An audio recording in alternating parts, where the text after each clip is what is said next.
Good morning and welcome to PSJA Java Chat, your morning chat with your favorite PSJA ISD Instructional Technology Integration Specialist, where we discuss EdTech tools and trends with invited guests and, of course, our morning coffee. In episode 3 of Java Chat, Amy Marquez, Library Innovation Strategist, talked to us about how she is passionate about using technology, her involvement on technology integration, and her support for esports in the district, collaborating with advanced academics and instructional technology. Thank you, everybody, for being here with us this morning. This is another edition of our Java Chat series here at PSJA ISD. My name is Marco Torres. I am with the secondary technology integration specialist with the instructional technology team. I am here with my colleagues, Debbie Pingle and Valentin Guerra. They are also technology instructional specialists with the elementary team. Our guest for today is Amy Marquez. Amy is one of the leaders of the library department, and we have a very special topic that we're going to talk about today. It is mostly going to be about esports, which is a new initiative that we have going on here at PSJA ISD. So let's get started. First of all, thank you, Amy, for being here with us today. Hi, guys. Thanks for having me. I'm excited to be here. We appreciate you being here, and let's get started. First, we want to do a couple of icebreaker questions. We want to know, what is your favorite thing to do outside of school when you're not here and working really, really hard at PSJA ISD? I mean, honestly, my favorite thing to do outside of school is to hang out with my family. And a lot of times we'll barbecue or go and, do little family errands together or just hang out in the backyard. But that's usually my favorite thing to do. Aside from that, I like to be kind of crafty, and I knit and crochet and that kind of stuff. So that's fun as well, just like to de-stress. And I've seen some of those products that you've made on Facebook, and you are so creative and talented in all ways. I really enjoy it because it really takes like all your focus, and it kind of like takes your mind off of everything else. But I would say like sometimes those hobbies come in waves for me. Sometimes I'm very into it, and then other times I'm like, I don't want to knit or crochet at all for a while. So. Awesome. Well, since we're the instructional technology department, of course, we're going to ask some technology questions for you. What is one piece of technology you could not live without? Well, when I saw this question, I was thinking about how best to answer it, and I'm going to give a twofold answer. The first one is my phone, because I just use it constantly for everything, right? And then I'm going to be more specific and say Canva. I use Canva all the time, every single day, multiple times a day. Like, I'm constantly using it to make graphics and design, all kinds of things for our department. We end up making, shirt designs, covers for, projects and everything. Canva makes everything better. So definitely Canva. I agree with that. And now that you put it together, I'm like, have you used it a lot with your phone? Canva on your phone? Yes, constantly. I mean, I am almost embarrassed to say how often I'm using Canva, but like all the time, I'm just like, it is the best solution for everything. It just feels like, because, I love using it now for presentations too. Yes. Like and the it has slideshow so many presentations. graphics, everything just built in, all the fonts, like. Definitely. Well, let's move on a little bit to the main topic that we're talking about, which is esports. And I want us to just think a little bit and tell us what inspired you to introduce the esports program in our school district. Honestly, I would say a few things. One of those things is I also have teenagers in my household, and there's a lot of excitement with them using technology and gaming, right? And so they were pushing me like, come on, mom, just play Switch with us, learn how to use it or whatever. And, when I was younger, of course, I played with some technology that was out at the time, right? But I really let it go as an adult. So they were really pushing me like, come on, you have to play Animal Crossing, mom, you have to. I realized that's not esports, but like that was the gateway item, right? And then we also have a librarian in our district. Her name is Karina Quilantan. She's at Escalante. She's doing some great things with esports at her campus. She's already having some, only campus level tournaments and things like that. So I was really excited when I was hearing her talk about the project. She came and presented to our librarians, shared a little bit about how she got started with esports. and my kids telling me about it too, I ended up getting a Switch. So then I started playing Animal Crossing, which is like an easy beginner game if you're not, comfortable, because that was my hesitation, right? Like, I don't know enough about this to be trying to do esports. But I started with Animal Crossing, really liked it. I was at collegiate at the time, at PSJA Collegiate High School. And I was mentioning to the students, like, what do you guys think? Would you be interested? At the time, I had a library advisory board who were student leaders, and they were so excited. And I was like, okay, guys, let's try it at the school level, but I need you guys to lead it. Like, I'm going to be supporting you, but you guys are the experts. So I saw the students just feel so empowered. They did everything from tournament brackets to graphics to all the things. Like, they were leading in so many different ways. And I just thought, like, this is amazing. Like, it's bringing our students together. It's empowering them. They're seeing themselves as leaders. I want to see this and support it as much as possible in our library. That is awesome. Really cool that you gave the students the leadership roles and you kind of let them, be accountable for, I guess, the product or what you guys were trying to achieve. And it kind of touches on my next question a little bit. So given your experience and what you just described, what is the role that you ideally that you want the librarians to play when it comes to the esports initiative here at PSJ? Well, I think right now we're just starting out.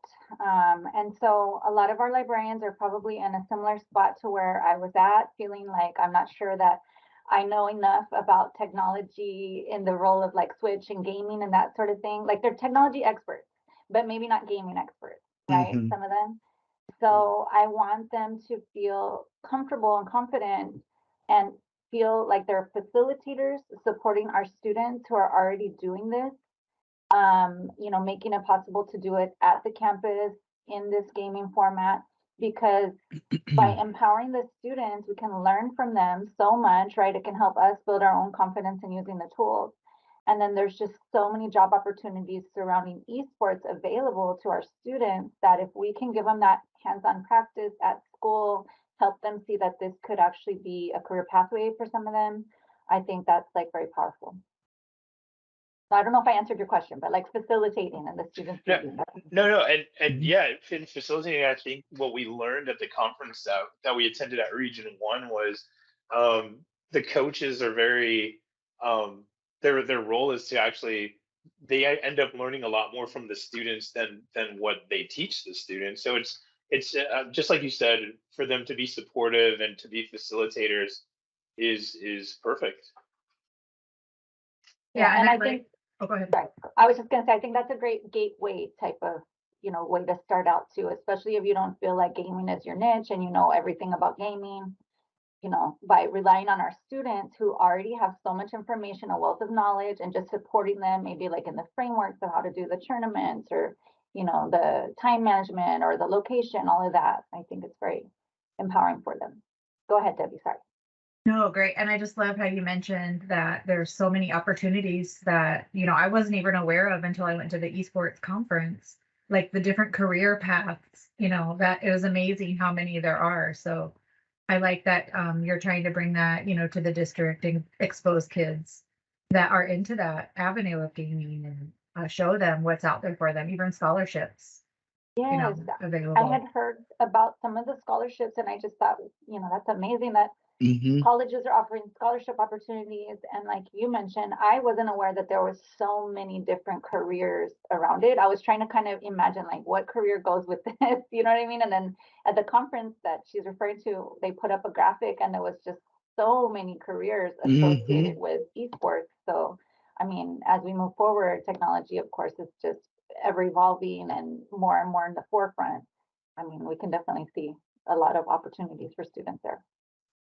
Exactly. So how do you envision esports aligning with the educational goals and values of our school district? Um, well, like I mentioned before, I think it's a great opportunity to empower students to be leaders, to be, able to work together as a team, to be problem solvers, to learn how to manage different roles, to sort of see like the big picture as they're planning these events, what it takes to set up the framework, to, reserve a place, to manage your time and all of those things. All of those things transfer over into your future career, right? Mhm. Like being able to work well with others and, time management, all those things. It's so neat that they may not even realize as they're doing it that these are career, they're going to help their career later on, regardless of if it's in esports or not. It's still going to be beneficial to them. I think I get the fun question now. Okay. It's about selection.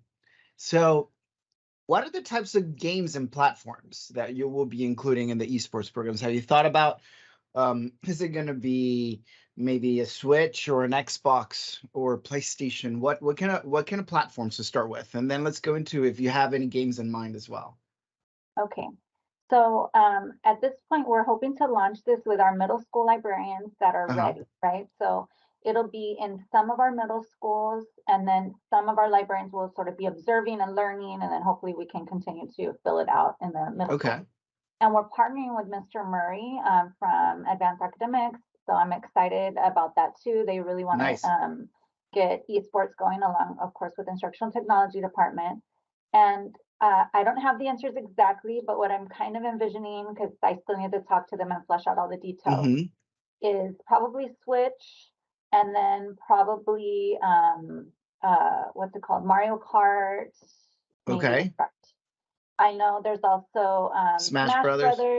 I personally, when I did it at collegiate, we did Mario Kart. I think like that was my comfort zone, I guess. I'm like little by little, right? I'm still learning how to do the esports and stuff. No, I like Smash. It's just Smash is a little bit like aggressive too. So I'm like, maybe we can just start with Mario Kart and see how it goes. But I like that, and I like that, and I'm like, I like the idea of maybe like having buy-in from the students and make a selection as well, because then I'm like, they feel more involved as and they're middle schoolers. They're a little bit more grown up than elementary kids, and obviously the permissions have to be signed by the parents that they know. They probably use way more aggressive video games at home.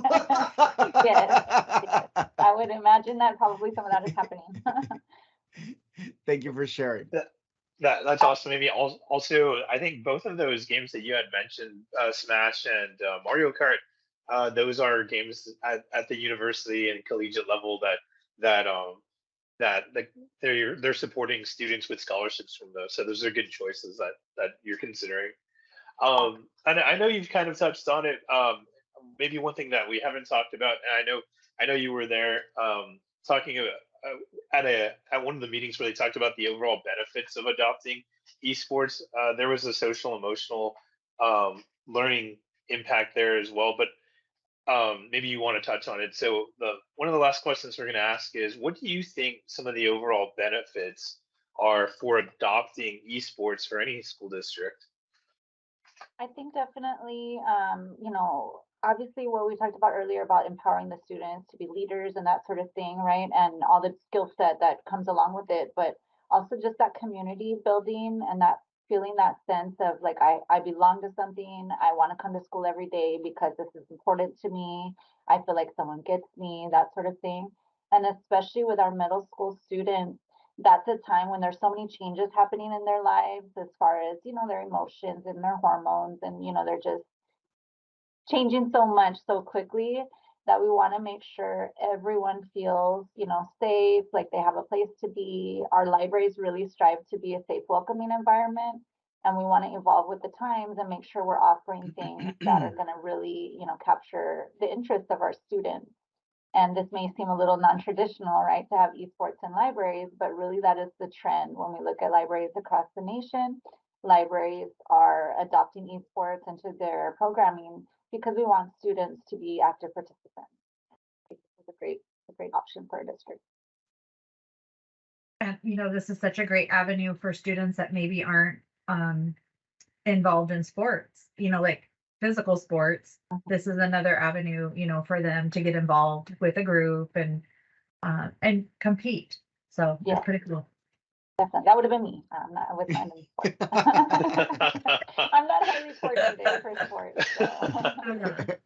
Oh, back in the day of Atari, that was my, you know, first gaming, and that's really the last gaming that I've done. Which game was it, Debbie? I was really good at asteroids. Oh. That was my thing. Have you played Switch at all, Debbie, or no? I have not done the Switch. Yeah, no. I'm gonna have to bring my Switch into the office one. I was gonna say, as we start kicking this off, we're gonna have you guys come out and try some things. And Yes. Students are doing. I wanted to just give a shout out real quick to one of our librarians, Gina Huerta, at Audie Murphy. She came back, talked to her students a little bit about it, wanted to see if they were interested. She said there was overwhelming interest, so that's really exciting. I didn't have all the answers yet for her, like what platform, how many, all of that stuff, because we, came back from the conference not that long ago.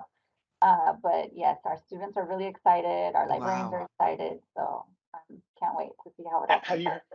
Have you heard more positive feedback from other librarians? Have they been surveying the students as far as the interest? Yes. So I actually sent a survey out to the librarians first just to see how many of them felt like they would like to take this next step and, possibly try to launch something this year. And we had 5 interested out of our middle school librarians. So that 5 out of 8, that's pretty good. The rest were like, I just kind of want to see it and observe, and then maybe later, I could try it out.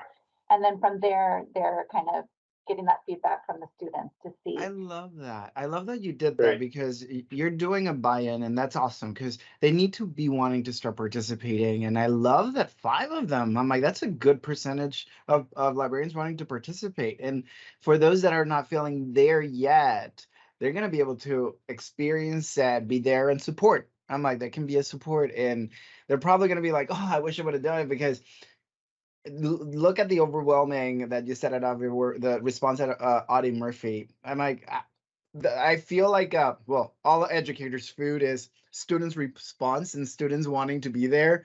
And I feel like with this, seeing there's kids wanting to come to the library and participate in esports, it's gonna be just amazing food for well-being, for an educator, as in like, yes, they want to be here with me.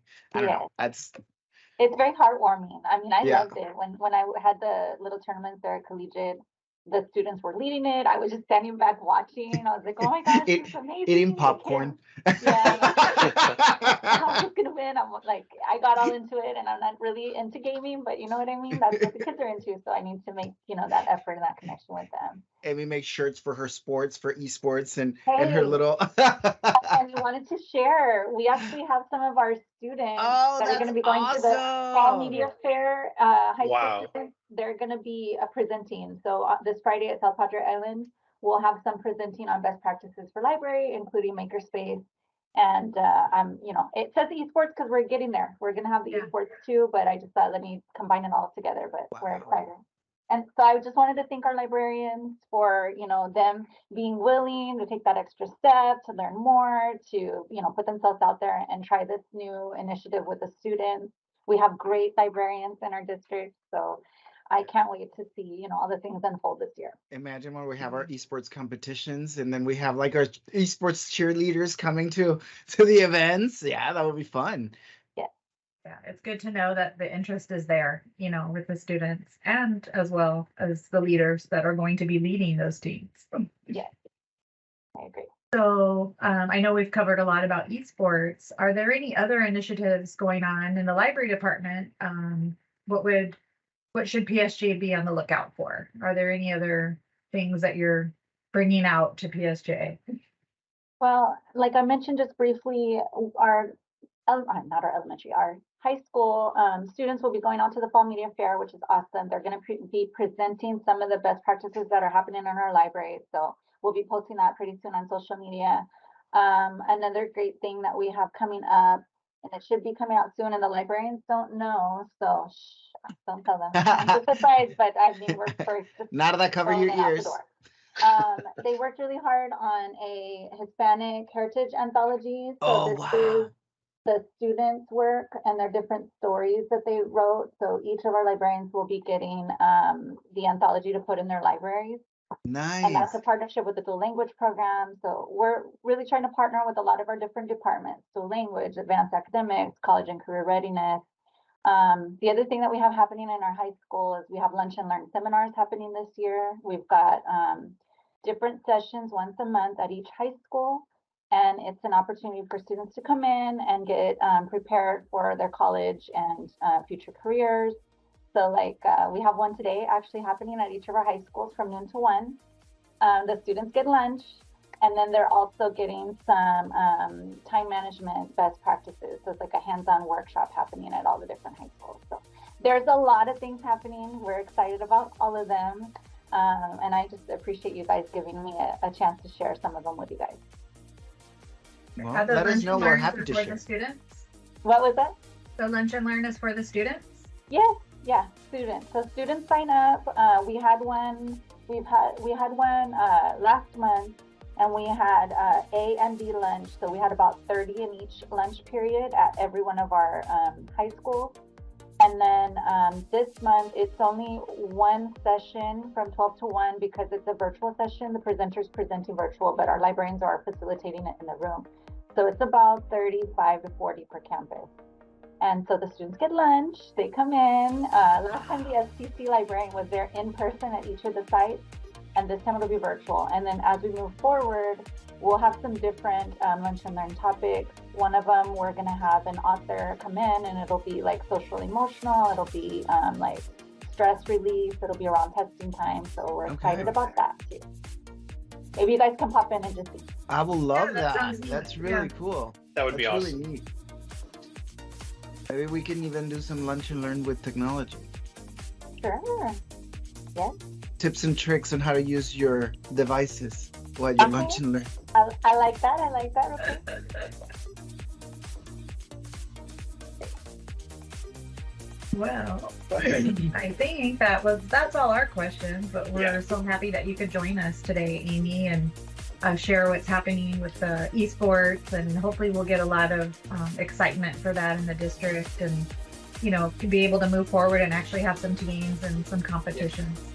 Yes, thanks for being here, Amy, and hopefully we're hoping that this initiative goes really well so that we can expand it next year into elementary schools and maybe high schools. So hopefully we can generate as much enthusiasm for esports, in the upcoming year.